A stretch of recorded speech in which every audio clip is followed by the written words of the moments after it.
Hey everyone, it's your girl Maddie here, aka Beaver Mosh, and today I have the pleasure of being joined by Dave from Volcandra, who has a new album coming out the way of Ancients, coming out March 1st on Prosthetic Records. Dave, how are you doing tonight? Thank you so much for joining me. Excellent. Thanks for having me. Yeah, well, let's get right into talking about the record. I'm listening to this and I hear black metal. I hear mellow death. I even kind of hear moments that just kind of seem like straight up death metal to me. And it's kind of a fusion in my ears. And I'm wondering, is there any specific way that you like to kind of describe your music or categorize it? I know, what do you tell people when they say, hey, what kind of band are Well, you kind of hit the nail on the head. you? When Volcandra first started, I think the MO was mostly to be in like the melodic black metal range, but Hmm.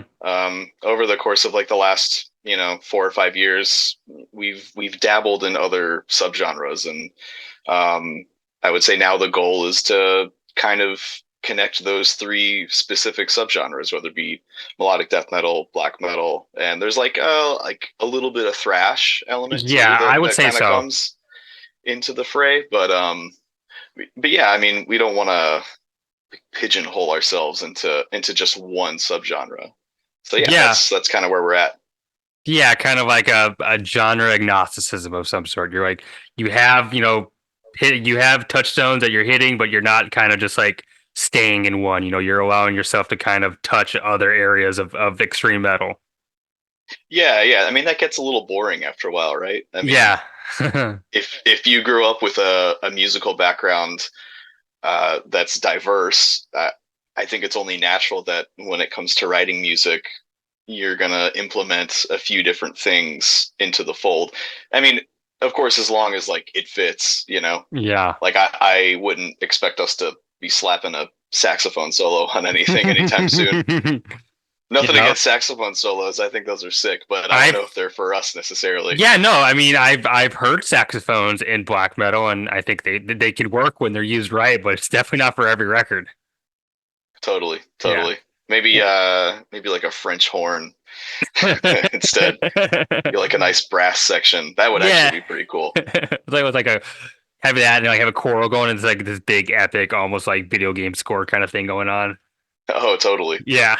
Well, this is following your 2020 release Into Azure, and I want to know, how do you think that this new album of yours is kind of an evolution for you? Yeah, just kind of to retread on what I said earlier, it's just more of like an expansion. And Hmm. I think some of it's intentional, but some of it's probably also just it's just kind of how it unfolded. And if you listen to the EP we put out, that was like our prosthetic debut release, Yeah. Border World. We put that out in 2022. That kind of feels like the stepping stone from the first full length record to the second one, I would say. Hmm. Um, but yeah, it definitely feels like an evolution, and I would anticipate the next record to be like a step further almost. I'm not entirely sure where that direction is going to go, but that's kind of part of the fun, is to see what happens in the creative process. You have one coming out, and you're already thinking about the next one. I kind of like the end Oh of yeah, I that. mean Yeah, we've got like yeah. we've probably got like 3 or 4 like pre-production demos already like set up, and those will change over the course of Yeah. time, of course. Um, but yeah, I mean, you kind of have to have the next thing on the back burner, and just be ready to start chipping away at it whenever you get the chance. Well, you guys are all in other bands too, so are you constantly writing together? I mean, is that part of just what it is to be like a metal musician?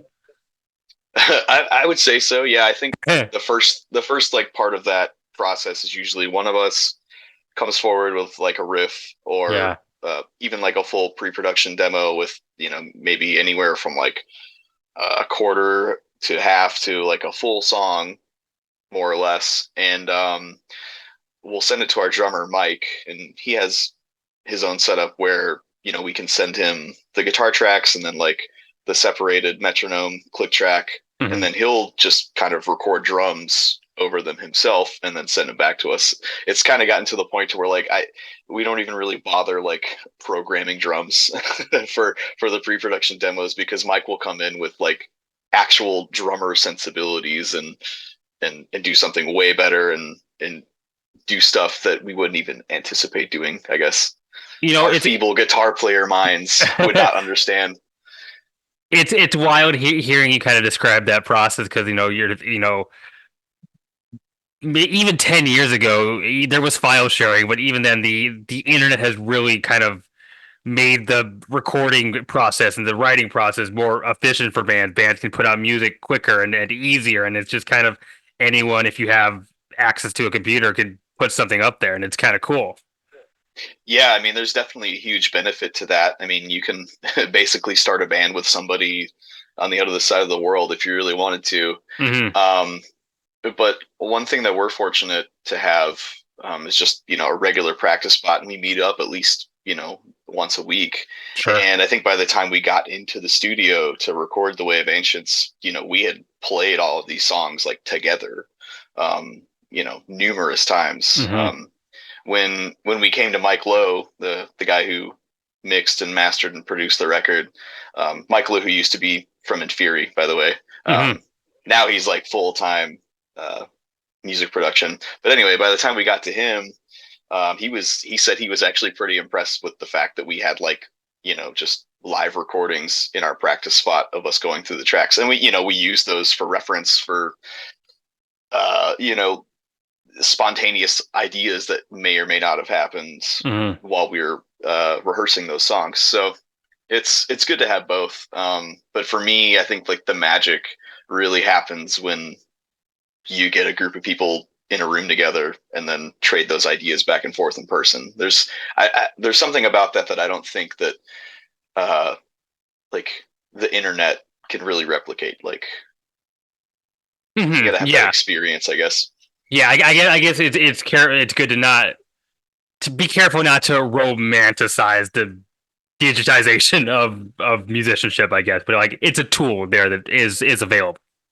Oh, totally. Yeah. Yeah. I Yeah. mean, there's probably more good than bad about it for sure. Yeah. Well, you mentioned Mike Lowe, who mixes and has worked with some pretty big band, Chemist, Cattle Decapitation. What was that experience like for you? Mike is he's been a friend of mine for at least 10 years. Yeah, I've known him for awesome. a long, long time. Him and his wife Emily, they're wonderful people, and he's been working at music production for quite a while, and I mean he's excellent at it. I mean the process recording with him is it's very smooth.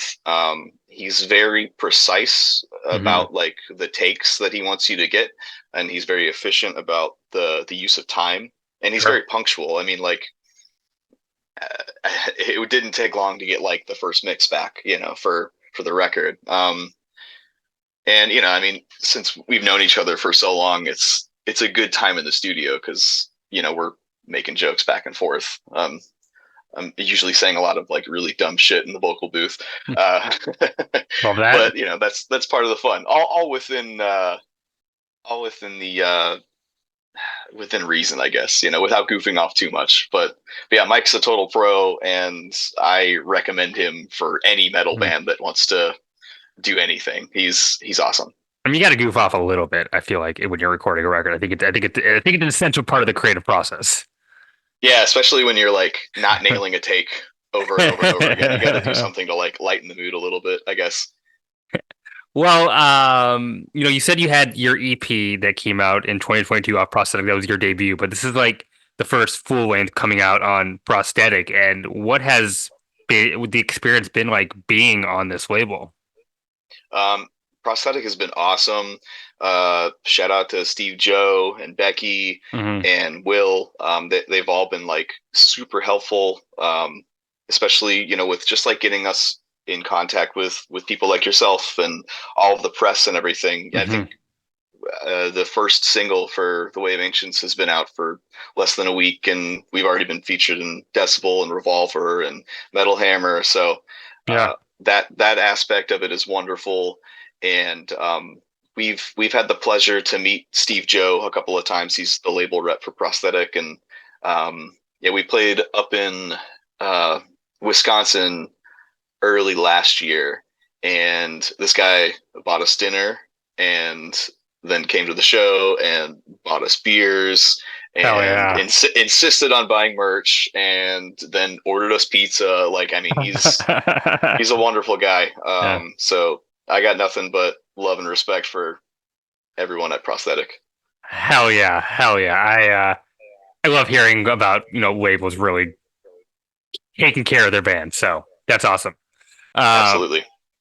Now, from my understanding, this record has a fantasy story of some sorts kind of baked into the lyrics. And I was hoping, without you kind of maybe giving too much or spoiling anything, do you want to give a little preview of that? Yeah. So I'm glad that you suggested not spoiling anything, because for me, I mean, there is like Give us a direct trailer. inspiration. Oh, a trailer. Yeah. I mean, there's a direct Yeah. inspiration from a certain video game series that is very popular, um, specifically from games that came out in the late 90s and the early 2000s. And yeah, it's a high fantasy concept about good versus evil, swords and sorcery, all that jazz. And I mean, if you're like really familiar with that source material, it's going to be very obvious what the inspiration is taken from. Sure. But I guess if not, it's on the surface level, it's just cool, fun fantasy stuff. And, I hope people who do read the lyrics get a kick out of it if they are familiar with the source material. But it's a story that's been with me for a very, very long time. Um, so I've always wanted to write about it in, like full detail. And with the way that the album plays out, each song is like a certain chapter, Sure. to what's happening.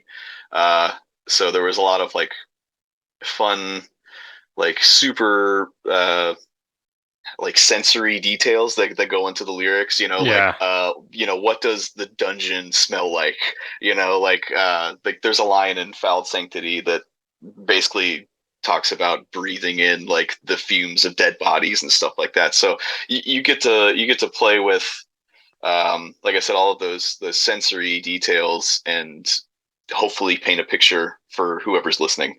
And I really enjoy the storytelling aspect of writing lyrics. You really just Yeah. get to nerd out super hard. I think the nerding out aspect is, at least for me, something that draws me to metal. It really is a genre that allows for that. Totally. I'm glad you mentioned games and that's being an inspiration for this album, because I know you are a band that is interested in RPGs and video games. It is another hobby of mine. I hope maybe we could talk about games a little. Is there anything you're playing right now? Yeah. I think like the main thing, because I kind of go back and forth between games depending on my mood. Of course, I'm Yeah. sure a lot of people do, but my main thing right now is Sekiro. The From Software Souls like. Yeah. And it's been one of those games where I've tried at it multiple times, and I'm like, God, this is so hard. And I Hmm. mean, I've played Dark Souls 1 through 3. I've played Elden Ring. I've played Bloodborne, and I've beaten all of those. But like Sekiro has always been the one where it's like, Yeah. wow, this is really challenging, and I don't know if I'm feeling disciplined enough for this. Uh, but recently it clicked for me, and I'm Oh, hooked. And I've put a ton of time into the game. So yeah. after this interview, that's probably what I'll go do. Oh, I'm hopping on Baldur's Gate as soon as I finish this interview and cook dinner. Um, Oh, excellent. Yeah, I hear yeah. Baldur's Gate 3 is excellent. I haven't played it yet, but I've heard it's wonderful. It's worth it I think, if especially with the stuff that you've talked about, I think Baldur's Gate will be right up your alley. Um, yeah, those Souls games. I did a special episode. I interviewed a band called Soul Mass, and they are a Dark Souls inspired metal band. And we did a whole thing on why we think that there is like an intersection between the fan bases of metal and video games. And we had some fascinating theories. I think part of it is just like the world building that both video games and metal allow for. Oh, absolutely. Oh, speaking of Soul Mass, I know Lux. Okay. Uh, yeah, yeah, yeah. Yeah. Good people, good music too. Yeah. They put out a new record just recently. I think it's like Gundam themed. Yeah, no, and it's really good. I really Yeah, enjoyed it. yeah. There's a lot of really cool riffs on it. Yeah. I you mentioned Elden Ring, and this I'm just gonna mention because it's fresh on my mind because I just saw a YouTube video of it. But there's a this person, and they beat at least a section. They beat a section of Elden Ring on two copies simultaneously. One with a controller and one with like a Dance Dance Revolution pad, like with their feet. Wow. I Ridiculous mean, stuff. that's impressive. You know, Well, I I mean, mean, if that'll make your video go viral, I mean, by all means. yeah, go for it. I mean, I think that is peak humanity right there. Yeah, that's Um, like the modern day like people playing the original Doom on like a pregnancy test, like that kind of thing, or a calculator or yeah. whatever. Well, do you have any favorite games of all time? Like, kind of like, what are your go-tos? Like, what is this is what defines you as a gamer? Well, since we were just talking about like the Soulsborne stuff, my three favorites out of like that series would probably be like Bloodborne, uh, Dark Souls 3, Elden Ring. I love those. I love the Diablo game series, like the early games. Of course, Mostly just like one and two. I haven't. I'm not a fan of three. I've tried to play three a bunch, and it has never really stuck with me. I'm curious about Diablo 4. Hmm, Um, I also like the Doom series a lot. I love Half Life. I love the Team Ico games like Ico and Shadow of the Colossus and of the Last course. Guardian. There's actually Volcandra has songs about Half Life. We have a song about the Last Guardian. We have a song about Shadow of the Colossus. I love Metroid Prime is another one that I really like a lot. Yeah, it's a bunch. There's probably more that I can't think of off the top of my head right now, but those are definitely some go tos for me. I don't know. Your Metal Archives page lists your lyrical themes, and it says Oblivion. Is that accurate, or did they just make that up? I guess they just made it up. Yeah. I'm not much of an Oblivion player. I think the Elder Scrolls games are cool, but Yeah. I'm a noob when it comes to those. Honestly, maybe I they just meant Oblivion in general and not like the actual IP. yeah, maybe. But Well, usually however they interpret it. I mean, I've seen a lot of bands with like Elder Scrolls like listed as their themes, but I've never seen like a specific one. Um, who knows? I same too. Like I played Skyrim. I enjoyed it. I haven't played Starfield, the new Bethesda game. I've heard kind of negative things. I'm not that interested in it, but I know there is another Elder Scrolls like potentially in the mix, so I'm definitely excited to see where that goes. Yeah, maybe like next century it'll come out. If we can preserve our brains and Yeah. and like jars like in Futurama, maybe we'll be able to play it. Hmm. There's probably going to be a game with that concept of like preserving jars for games. That could be very meta. Uh, You might be onto something. yeah, yeah. Well, you already mentioned it, but you put out "Fouled Sanctity" as like the first single, and any reason why you picked that track? That's kind of like our mosh song, I guess. That's the Okay, song that I think out of like the picks we had for like the initial single, that's like the one with like the highest energy. sure. It just kind of starts out with a gnarly riff and kind of just takes you for a ride. It doesn't really take much time to like get going, and I think that's probably pretty important for like a first single. You know, you want to Hmm. have like a song that's an attention grabber.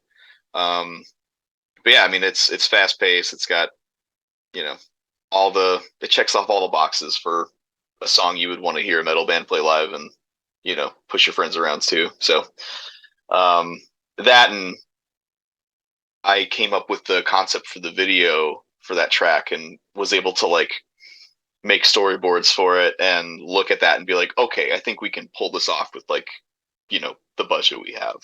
So that was like kind of another choice to go with that one. You mentioned playing it live. When you're putting a set list together, do you put do you put the big single, do you play it first or do you play it at the end as like an encore?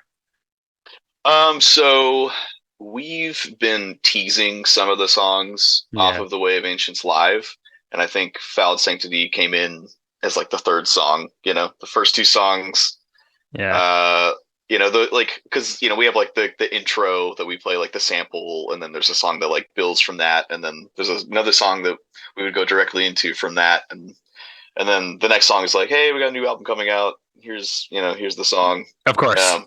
But that's like it. That's really the song that we've noticed when we're playing live. That's the one that gets like the most energetic response Hmm. out of. Like not all of our songs are like moshers. Some of them are a little more like moody or atmospheric. But that one's just kind of just gets you going, I guess. Yeah. Gets people running in a circle. Got to have one of those Yeah, tracks. yeah. Yeah. Yeah, that's definitely the Circle Pit song, and Yeah. we're like after we started playing it live, we were like, oh, we need to write more songs like this. There's a, I live in Minneapolis and there's, whenever I go to a show, there's always like the same group of people that like kind of go to metal shows. Just you probably even aren't familiar with the band that much. They probably just like no metal show. I'm going to that show, which is cool.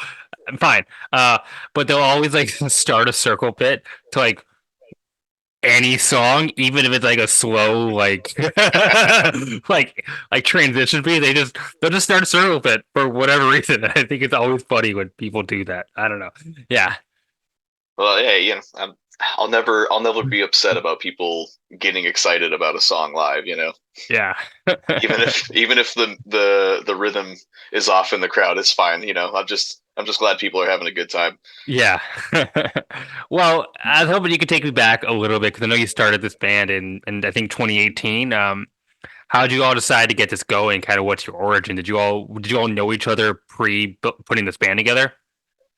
Yeah, I knew the guys fairly well. Three of them were in a band prior, and they broke off from that band and wanted to start, Volcandra. Um, and Louisville it's a big enough city, but it's also a small enough town to where like Hmm. once you've been there for a while, you kind of know everybody, or at least most everybody in the music scene. So we're all acquainted well enough, and I was already a fan of the band they were in previously. So when they came to me and asked me if I wanted to do vocals, I was like, yeah, that sounds like a lot of fun because I'm at that point I was used to playing guitar and doing vocals. So like only doing one of those things live sounded like a lot of fun and Yeah. a little less effort. But it also allowed me to do a lot more as a vocalist than I would be doing otherwise. But yeah, it just kind of started from there, and um, everything else just kind of fell into place really easy. I think pretty much almost every song on Into the Asher, they already had started writing at that point, but I came in and they gave me, free range of writing all the lyrics. Um, yeah, I mean, since we've been playing for so long, the chemistry between each of us is really nice. A lot of good ideas come very easily, and when it comes to writing and coming to an agreement on like a certain part here and there, nobody really has an issue. It's very easy and smooth communication. Yeah. And I'm interested in what you had mentioned about like, you know, kind of, not playing guitar live frees you to kind of more focus on your vocals a little bit. Like what's the difference between like playing and doing vocals versus just doing vocals? What does that allow you to do as a vocalist? Uh, I get to run a little bit more wild with Sure. just the amount of lyrics in a song, and just like the cadences and everything, because it's kind of hard locking a certain cadence in with a guitar riff you're playing. I mean, some people can do it effortlessly, no matter what, but anytime I was like writing a guitar riff and I had to be thinking about like, okay, I can do like this kind of vocal pattern over this without like screwing up the riff or whatever. So it just kind of opened up a new door when I joined Volcandra to just go wild with it and push myself to do stuff as a vocalist that is a little bit more challenging. Hmm.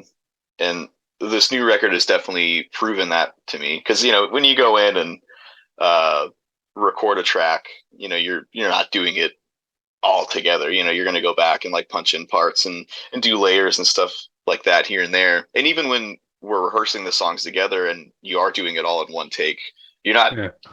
you're not going quite as hard as you would at a live show. So like when Yeah. you play a live show and you're like headbanging and like keeping an energy up, and then also having to like like balance your breath and your delivery and stuff, then that's like the real challenge is making all of those things work and not like tiring yourself out or running out of breath in an obvious spot.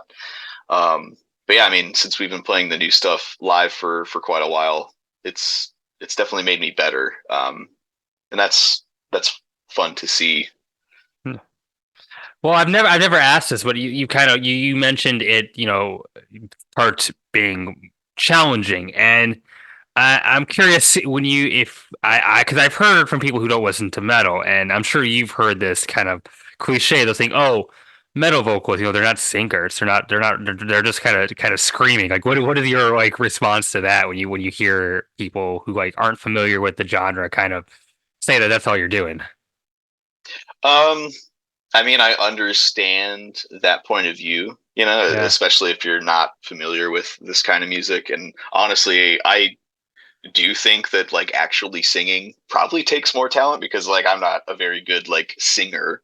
Mhm. I'm good at like growling in different pitches, Sure. but I mean honestly, that's a completely different ballpark. But I mean, yeah, I mean, I guess I would say to those people that there is like a technique to it, and you basically have to have similar techniques that you would if you were singing, as far as like maintaining your voice and like making sure your vocal cords are healthy, like especially when you're on tour. Like I try not to drink alcohol. Like I try to drink it very seldomly on tour, because it's like so easy to just dry your voice out. Hmm. And I still try to warm up like a little bit. You don't always have like a lot of time while on tour, especially like if you're me, like running merch or something, before your set or whatever. Uh, but yeah, I mean, there is like a talent there. I mean, there are some really, really impressive death metal vocalists out there, and or extreme metal vocalists, generally speaking. But also when people come up to me and like they're like, "Yeah, man, that was a sick set," and jokingly sometimes I'll just be like, "I'm just the cheerleader." Like honestly, like for me, I think the most impressive aspect of our band is probably our drummer Mike. Um, I don't know what we would do without him, honestly. And you're really only as good. Your band is really only as good as your drummer is when it comes down to it. You can have like excellent guitar players and a great vocalist, but if your drummer isn't holding all of that together, you're kind of fucked. So, I mean, my only kind of pushback there is, and I'll make a hot take, is Metallica. I mean, yeah, I know people like to run Lars through the ringer, but I don't think he's like as bad as everyone I says don't he is. I don't think he is either. I think especially the playing on like like Master Puppets and Ride the Lightning is fantastic. I don't think Lars is a better musician than say James or Kirk. That's all I'll say. Yeah, I think a lot of like the tightness and the rhythm for Metallica probably just comes from James Hetfield being Yeah. maybe the greatest rhythm guitar player of all time, or at least one of them. So I mean, they still hold it together. And I saw Metallica live in 2010, and I mean, honestly, they were incredible. I'll be seeing them this Like, summer, so oh, excellent! Yeah, I mean, yeah. it's an awesome show. I've been a Yeah. huge Metallica fan, my entire life, so I got nothing but Yeah. good things to say about Metallica, honestly. Well, I will defend Lars. Quote someone me on has to do it. Yeah, yeah, that. yeah. Napster and all. Uh, Maybe not Napster, but well, we're a little out of time, but I know you are a touring band. You have touring plans for supporting this record. yeah. We don't have anything like concrete locked in just yet, but honestly, we're hoping to get out as much as we can. What we would really like to do would be to get a great like opening slot for somebody larger than us. Um, and that's honestly like the best way to make new fans Hmm. is playing for people who have probably never heard of you before, but they're there to see somebody else that is also in your wheelhouse. Um, and then they're like, "Wow, I wasn't expecting that opening band to be so good." Like that's and those like interpersonal Yeah.